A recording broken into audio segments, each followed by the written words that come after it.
Oke, jadi pertanyaan-pertanyaan tadi ya sudah cukup ya.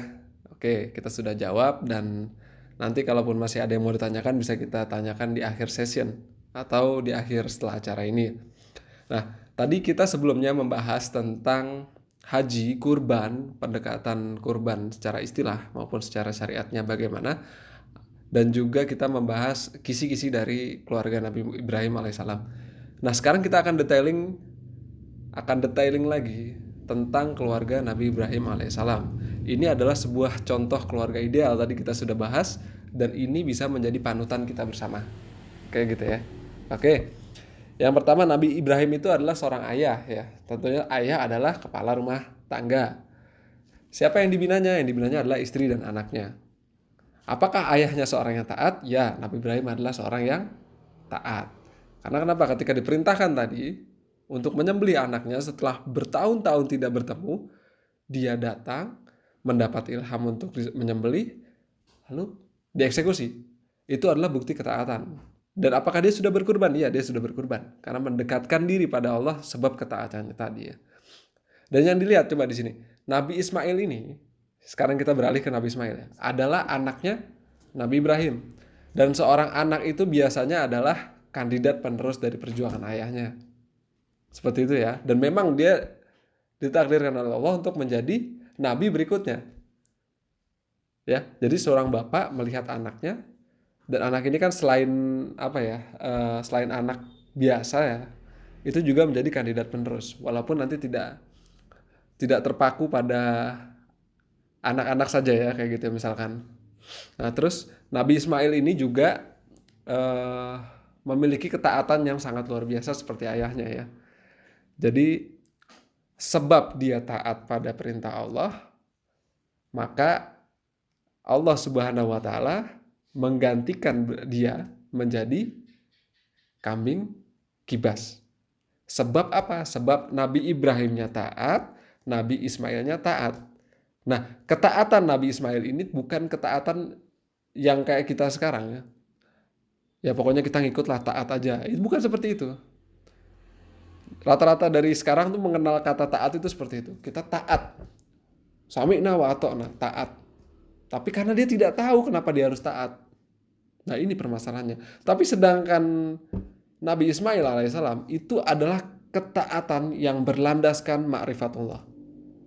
Jadi dia taat karena dia tahu. Sebab apa dia bisa berlandaskan ma'rifatullah tadi? Tentunya sebab pendidikan. Tidak mungkin seorang anak tiba-tiba ujuk-ujuk taat. Tidak.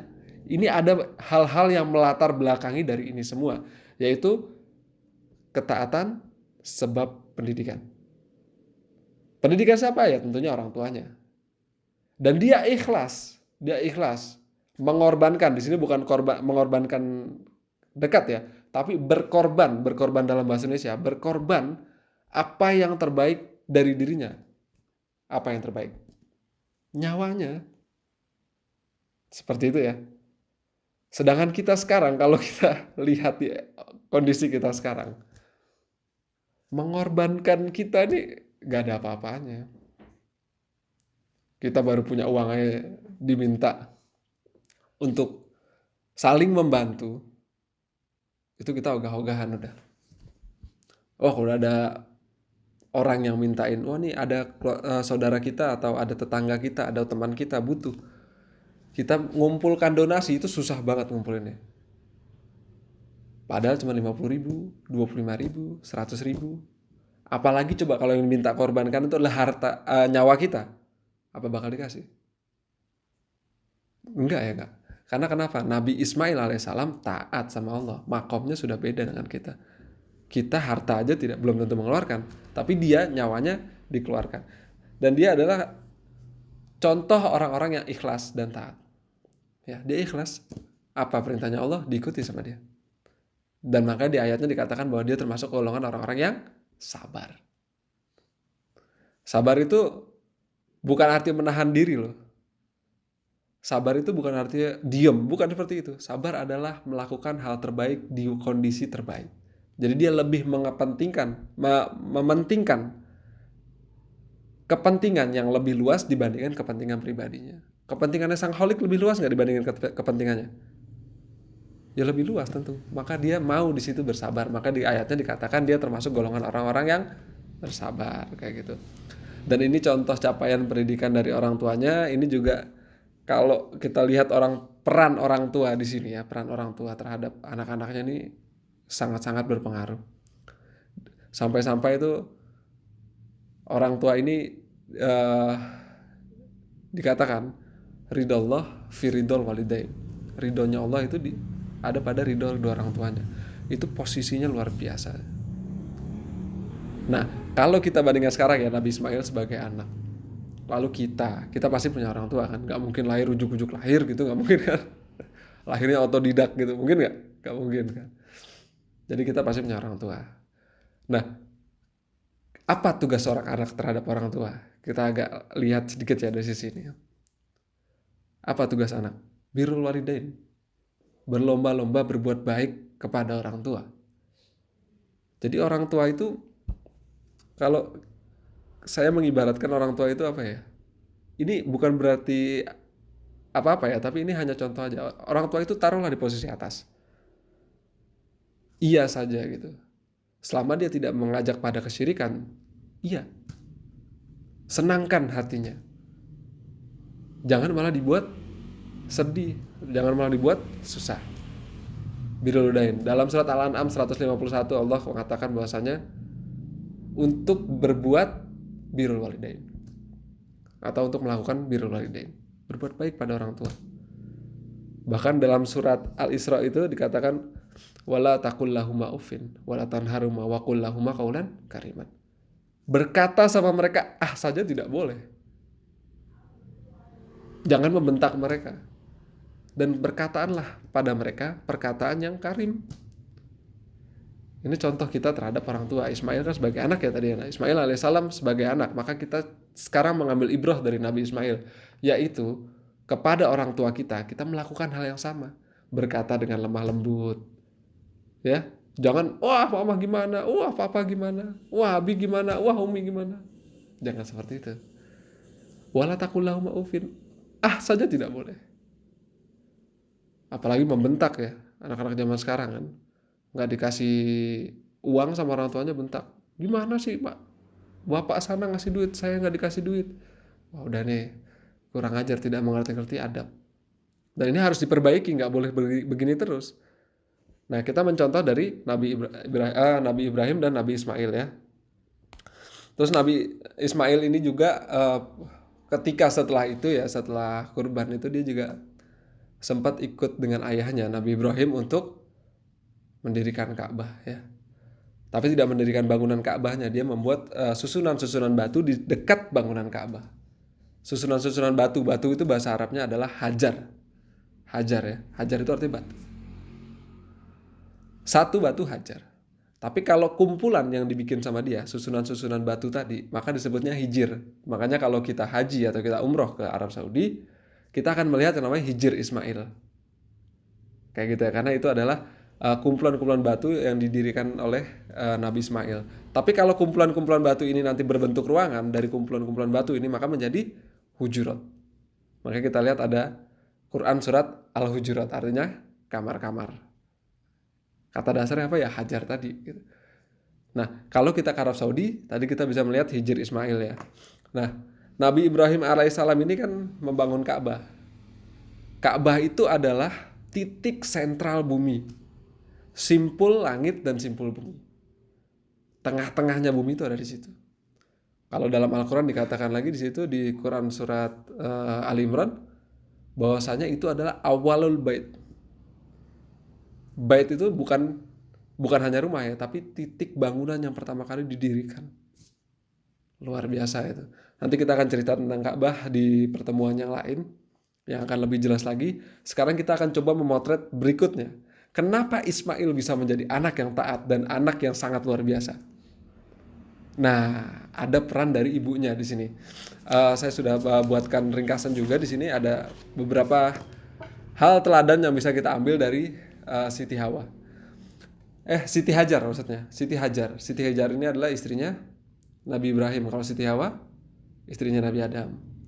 Ya. Nah, dalam Al-Quran itu banyak sekali dicontohkan ada macam-macam ya.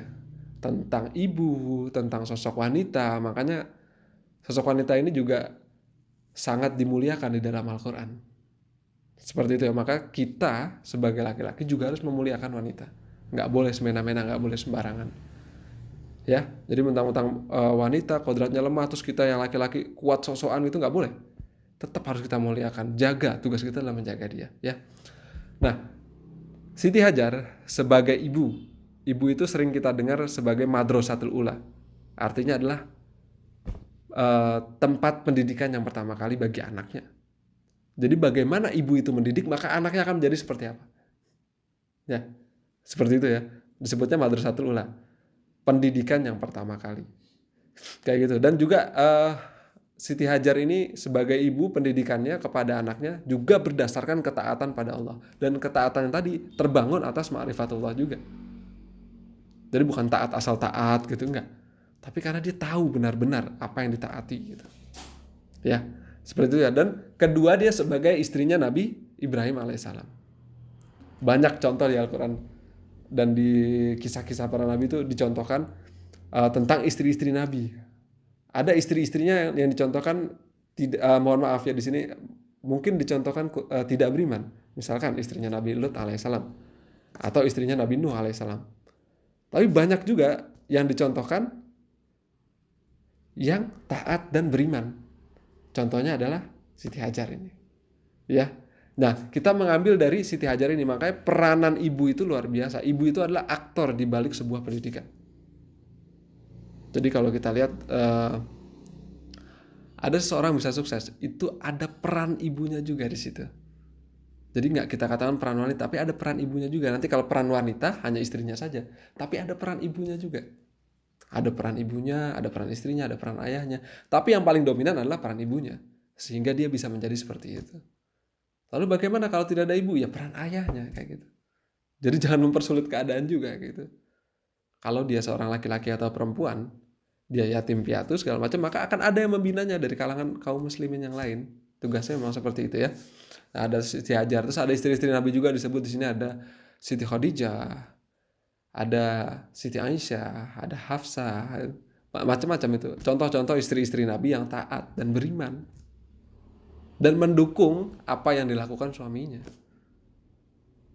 Seperti itu ya. Makanya dulu di daerah kita ini, kebetulan kita lagi di Solo ini juga ada dulu. Istrinya Ustadz Abdullah Tufail dulu itu sangat mendukung kepada suaminya. Makanya bisa maju. Bisa apa? Bisa mengatur anak-anaknya. Yang dididiknya bisa berkembang. Seperti itu. Karena ada apa? Ada peran, ada pengorbanan di situ dari seorang istri. Lalu kepada anak-anaknya pengorbanan dan perjuangan pendidikan dari seorang ibu. Seperti itu ya. Oke. Nah, anak soleh tauladannya dari ibunya, dari ayahnya. Ya, maka nanti dalam sebuah hadis katakan iza matabnu adam in qata'a amaluhu ila min salasin shadaqatin jariyatin au ilmu yuntafa'u bihi aw waladun salih yad'u lahu, atau anak soleh yang mendoakannya. Ya. Dan juga haji dan umroh ini, haji ya khususnya itu ada ibadah sa'i. Sebuah ritual dalam ibadah haji bernama sa'i. Apa itu sa'i? Ada yang tahu sa'i? Ada yang sudah pernah sa'i? Nah, saya pun belum pernah di sini. Karena itu dilakukan ketika haji ya. Jadi sa'i ini adalah lari-lari kecil dari Bukit Sofah ke Bukit Marwah. Itu jaraknya sekitar 3,5 kilometer. Itu untuk apa sih?